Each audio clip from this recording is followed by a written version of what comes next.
దొండకాయ మసాలా కర్రీ తయారు చేసుకునే విధానం ఇలా ఒకసారి ట్రై చేయండి, చాలా బాగుంటుంది. ఫస్ట్ దొండకాయలు కట్ చేసేసుకొని ప్యాన్ పెట్టేసుకొని ప్యాన్లో ఆవాలు జీలకర్ర వేసుకొని ఆనియన్స్ వేసి కొంచెం లో ఫ్లేమ్లో పెట్టుకోవాలి. లో ఫ్లేమ్లో పెట్టేసి కొంచెం ఆనియన్ కొంచెం ఫ్రై అయ్యే వరకు ఇప్పుడు మసాలా తయారు చేసుకునే విధానము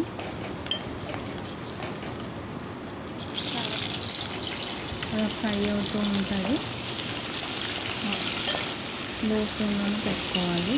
ఇప్పుడు మసాలా పల్లీలు, నువ్వులు, ధనియాల పొడి నేను ఆల్రెడీ ఇవన్నీ ముందే ఫ్రై చేసుకొని పెట్టుకున్నాను. మీరు అప్పటికప్పుడైనా చేసుకోవచ్చు. ఇప్పుడు ఒకసారి మూత తీసి అన్నీ ఫ్రై అయ్యాయి కాబట్టి దొండకాయలు వేసేసుకొని ఒకసారి అలా కలిపేసుకొని ఇప్పుడు పేస్ట్ చేసేసుకున్నాను.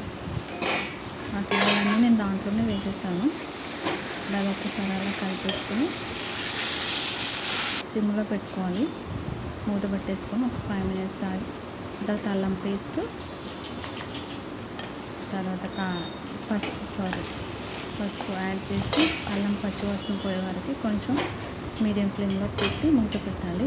తర్వాత ఇప్పుడు మనం పేస్ట్ చేసుకున్నాం కదా, ఆ పేస్ట్ దాంట్లో వేసేసేయాలి. ఒక 5 minutes ఆగి తర్వాత కారము, తగినంత ఉప్పు,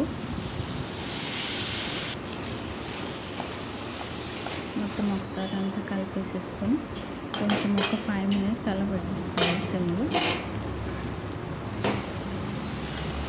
చూడండి మొత్తం చిక్కబడిపోయింది కదా.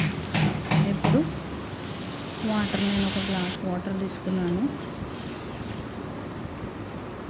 సో ఒకసారి మొత్తం కలిపేసేసుకొని మూత పెట్టేసుకొని ఒక మీడియం ఫ్లేమ్లో ఒక 10 minutes ఉంచాలి. 10 minutes అయిన తర్వాత మూత కనిపిస్తే ఇలా ఉడుకుతుంది కదా, అంటే ఆల్మోస్ట్ దగ్గరకు వచ్చేసింది అనమాట. అంతే. ఒక 10 minutes కరివేపాకు వేసుకొని